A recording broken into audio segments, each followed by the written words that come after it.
నమస్తే, welcome to Aadya TV. నేను మీ స్వర్ణ. ప్రస్తుతం మనతో పాటు ఉన్నారు సినీ క్రిటిక్ విజ్ఞాన్ గారు. హలో విజ్ఞాన్ గారు. విజ్ఞాన్ గారు, తారక రత్న గారు చనిపోయిన తర్వాత రకరకాల ప్రశ్నలు కళ్ళ ముందు కనిపిస్తూ ఉన్నాయి. సోషల్ మీడియాలో చాలామంది ఆ క్వశ్చన్స్ లేవనెత్తుతున్నారు. సో నేను కొన్ని క్వశ్చన్స్ అడుగుతాను, మీరు ఆన్సర్ చేయండి. ఫస్ట్ ఆఫ్ ఆల్, తారక రత్న గారి తర్వాత అలేఖ్య పరిస్థితి ఏంటి? అలేఖ్యవని అత్తింటి వారు ఆదరిస్తారా లేరా అని ఏం చెప్తారు? లేదండి, యాక్చువల్గా ఆ రకంగా ఆ ఆలోచన అయితే వాళ్ళకి లేదు ప్రెజెంట్లీ. సీరియస్లీ ఎందుకో తెలియదు. బట్ ఇంకొకటి, వాళ్ళ ఇంటికి వెళ్ళలేదు. ఎక్కడ మన టింబర్ లేక్ కాలనీలో డూప్లెక్స్ అపార్ట్మెంట్ కొన్నారు. అది కొని కూడా 9 నెలలు అయింది.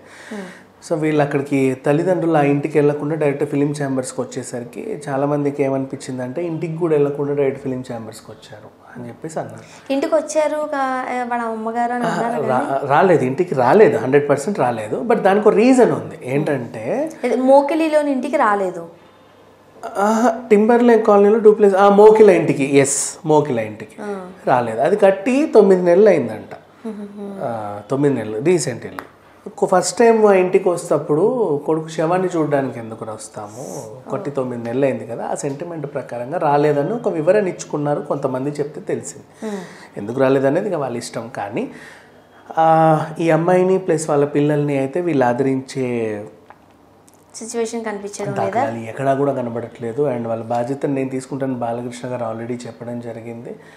ఈ అమ్మాయిని అయితే వాళ్ళు ఎప్పుడు యాక్సెప్ట్ చేయరు. అంటే బికాజ్ వాళ్ళు కలిసి ఉన్నప్పుడు ఒకవేళ ఇంటికి వెళ్ళి వచ్చి ఉంటే తర్వాత పరామర్శించుకునే వాళ్ళేమో. బట్ ఇప్పుడు ఆ ఛాన్స్ లేదు. అండ్ ఈవెన్ అబ్బాయి శవం దగ్గరకు వచ్చిన తర్వాత కూడా ఈ అమ్మాయిని ఎవరు ఓదార్చలేదు, ఆ పిల్లల్ని ఎవరు ఎత్తుకోలేదు. జస్ట్ తీస్తే ఆ తారక రత్న గారినే స్పర్శించి అలా అలా వెళ్ళిపోయారు తప్ప వాళ్ళ మొహం కూడా చూడలేదు. సో ఈ రకంగా చూసుకుంటే no chance. Okay. And next, junior NTR గారు తారక రత్న గారి పొజిషన్ డౌన్లో ఉంది కాబట్టి ఎవ్రీ మంత్ 4 lakhs అకౌంట్లోకి వేసేవారు అంటూ కూడా ఒక వార్త వచ్చింది. వాస్తవమేనా?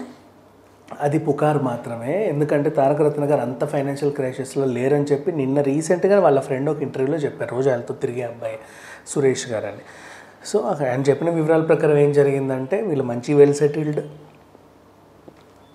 ఇల్లు బాగానే ఉన్నాయి, ఆస్తులు బాగానే ఉన్నాయి, బిజినెస్ బాగానే చూసుకుంటున్నారు.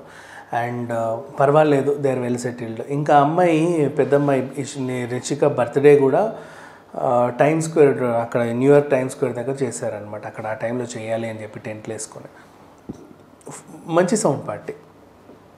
ఏ రకంగా చూసినా తప్పదు. 3 కార్లు ఉన్నాయి, ఫార్చునర్ కారు, హోండా కారు, ఇంకో కారు, మంచి కార్లు ఉన్నాయి. And he's good well settled.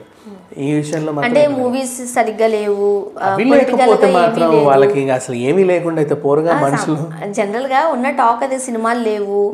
And రాజకీయాల్లో వచ్చిన ఈయనకి డబ్బులు వచ్చే పరిస్థితి ఇంకా లేదు కాబట్టి కంప్లీట్గా డౌన్ అయిపోయారు, చాలా లో పరిస్థితుల్లో ఉన్నారు. తండ్రి మాట్లాడట్లేదు అంతే తప్ప మిగతా వాళ్ళందరూ వీళ్ళకి అనుకూలంగా ఉన్నారు, హ్యాపీగానే ఉన్నారు. రావాల్సినవి వస్తున్నాయి, వెళ్ళాల్సినవి వస్తున్నాయి, అంత బాగానే జరుగుతుంది. ఈవెన్ పెళ్ళైన తర్వాత ఈ అబ్బాయి వాళ్ళ సురేష్ అనే అబ్బాయి వాళ్ళు చెప్పిన విషయాలు ఏంటంటే పెళ్ళైన తర్వాత అలేఖ్య రెడ్డి వాళ్ళ ఇంటిలోనే వీళ్ళు ఫస్ట్ ఉన్నారంట. వాళ్ళు యాక్సెప్ట్ చేశారంట. నాకు అల్లుడు కాదు ఇంకో కొడుకు వచ్చారంటే యాక్సెప్ట్ చేశారంట వాళ్ళు. So everything is fine. And Alekhya Reddy గారు వాళ్ళ పేరెంట్స్ అయితే వెల్ సెటిల్డే కదా, అట్లీస్ట్ కూతురు కన్నా చూసుకుంటారు కదా. అంత తక్కువగా ఏమీ లేకుండా ఎవరో వచ్చి సాయం చేసే బదులు అట్లేం లేదు, రైట్, వీళ్ళు కూడా చూసుకుంటారు. అందరూ బాగానే ఉన్నారు, దాంట్లో ఎలాంటి ఇదైతే లేదు. అండ్ ఇంకొకటి సందర్భం వచ్చి ఇక్కడ చెప్తున్నాను, ఈయనకి భార్య పిల్లలు కాకుండా ఇంకోటి అంటే బాగా ఇష్టం, ఆయన కార్, ఫార్చునర్ కార్ కూడా ఒక సందర్భం వచ్చింది చెప్పాలి. ఆ కార్ని బాగా ప్రేమించేవాడంట. అంటే పొట్టి శ్రీరాములు అక్కడ మన రవీంద్ర భారతి దగ్గర పొట్టి శ్రీరాములు ఏదో ఉంటుంది university, something Telugu university circle, అక్కడ ఆయన ఏదో చిన్న ఈవెంట్కి వెళ్తుంటే ఎవరో వచ్చి ఆయన కార్ని గుద్దడం జరిగింది. సో ఈయన వెంటనే నా కార్కి ఇంత అయింది కదా అని చెప్పి చాలా కార్ అంటే చాలా ఇష్టం అంట. వెళ్ళి ఆ కోపం అంతా ఆయన మీద చూపించి బాగా గట్టిగా వార్నింగ్లు ఇచ్చేసాడు. ఆయన చెప్పిన ఆన్సర్ ఏంటంటే, సార్ నేను అర్జెంటుగా బ్లడ్ డొనేట్ చేయడానికి వెళ్తున్నాను, ఆ కంగారులో ఏదో ఇట్లా అయిపోయింది, క్షమించండి అన్నాడంట. వెంటనే ఆ ఆవేశాన్ని అంతా తగ్గించుకొని ఇంత మంచి పని చేయడానికి వెళ్తే అనవసరంగా నీ మీద అరిచాను, త్వరగా వెళ్ళు గుడ్ లక్ అని చెప్పి ఆయన్ని చక్కగా పంపించి తనే అతనికి మళ్ళీ సారీ చెప్పాడంట. అంటే అంత మంచి మనసు. ఏదో సందర్భం వచ్చింది కాబట్టి చెప్పుకోవాలనిపించింది, అందుకే గుర్తు తెచ్చిన కారణంగానే అది గుర్తొచ్చింది నాకు. రైట్. అండ్ ఇంకొకటి, ఈరోజు తారక రత్న గారి బర్త్డే, రైట్. తారక రత్న గారి బర్త్డే రోజు ఆయన చివరి కోరిక నేను తీర్చలేకపోయాను అంటూ బాలకృష్ణ గారు చాలా ఆవేదన వ్యక్తం చేశారట. ఏంటి ఆ చివరి కోరిక? ఆ చివరి కోరిక గురించి బాలకృష్ణ గారే కాదు అండ్ సందర్భం చెప్తాను నేను. ఇప్పుడు అది ఏంటంటే, ఆయన 108 సినిమా, ఆయన నీతో నటించాలని ఆయనకి ఎప్పటి నుంచో కోరిక. అయితే 108 సినిమాలో ఛాన్స్ ఇచ్చారు, విలన్ క్యారెక్టర్, అందుకే ఆహార్యం అంతా పెంచుకోవడం జరిగింది. లుక్ కూడా చాలా బాగుంది. నెక్స్ట్ బాలయ్య గారికి ఏంటంటే, ఇప్పుడు ఆ షూట్ అవుతుంది, అది రన్నింగ్లో ఉంది.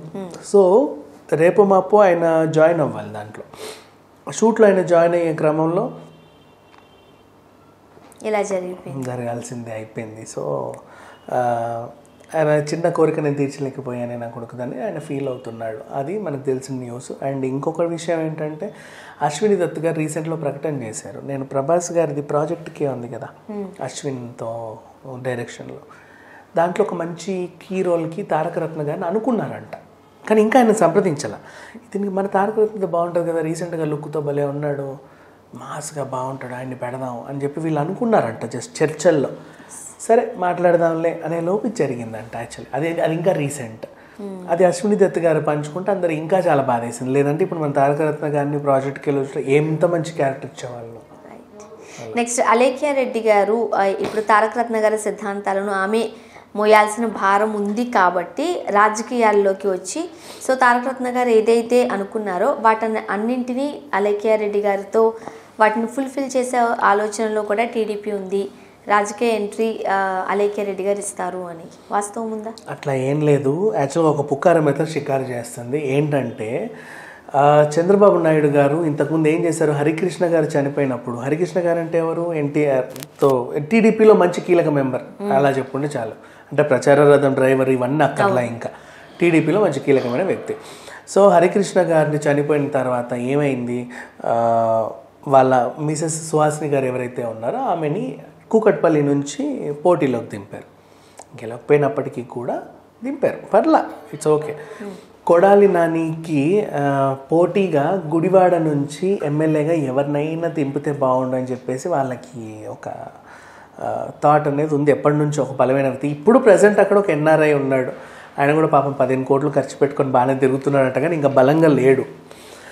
ఎంతకన్నా ఎన్ఆర్ఐ కదా, సరే ఆయన ఎందుకు లేని. ఇక ఓవరాల్గా వీళ్ళు టీడీపీ శ్రేణులు ఏమనుకున్నారంట, చర్చ నిజంగా అనుకున్నారు, బట్ చంద్రబాబు నాయుడు గారి వరకు ఆ ఈ దృష్టికి వెళ్ళిందో లేదో మనకు తెలియదు, వాళ్ళు ఏం నిర్ణయిందో మనకు తెలియదు. పార్టీ నేతలు అనుకున్నారు ఏమనైతే అలేఖ్య రెడ్డిని దింపి, ఎందుకంటే ఇప్పుడు గుడివాడ నుంచి తారక రత్నని దింపినా కూడా భారీ మెజార్టీతో గెలుస్తారు మనం అనుకున్నాము. ఆల్రెడీ ఇంతకుముందు నందిగామలో ఎక్కడో ఏదో ఏరియాలో, అదేదో 2 నియోజకవర్గాలంట, అక్కడ ఒక క్యాండిడేట్ చాలా ఓడిపోతాడు అనే సిచ్యువేషన్లో ఉంటే, అదే రోజు ఎలక్షన్స్ లాస్ట్ డేట్, ప్రచారానికి లాస్ట్ డేట్. సో ఆయన హుడాహుటీగా వచ్చినప్పటికీ ప్రచారానికి 2-3 గంటల టైమే ఉంది. ఆ టైం కూడా యూటిలైజ్ చేసి మంచి మంచి స్పీచ్లు ఇచ్చుకుంటూ ఆ ప్రదేశాలన్నీ తిరిగి వచ్చాడంట. అండ్ ఆ క్యాండిడేట్ ఎవరైతే ఉన్నారో ఆయన భారీ మెజార్టీతో గెలిచాడంట. సో ఈయన మనోడు ప్రచారం చేస్తేనే ఇంత బాగా ఓడిపోయేవాడు గెలిచాడు, మనోడినే రంగంలో దింపాలంటే ఎవరికి దింపుదాం అంటే, ఇటీవల కొడాలి నాని బాగా కరుస్తున్నాడు కదా, ఆయన మీద దింపుదాం అని ఒక ఆలోచన వచ్చిందంట. దానికి ఆలోచన వచ్చేసరికి అట్లా ఉండిపోయింది జస్ట్ క్యాజువల్గా. ఇప్పుడు అలేఖ్య రెడ్డిని దింపితే కొంచెం సింపతి అండ్ ఓట్లు ఏమైనా పడతాయేమో, అటు నుంచి ఉంటుంది. ఒకటి ఆ సింపతి ఇటు వర్కౌట్ అవ్వలేక సుహాసిని విషయంలో ఏది ఎవరు చేయాలో వాళ్ళే చేయాలి, అందరూ చేయకూడదు.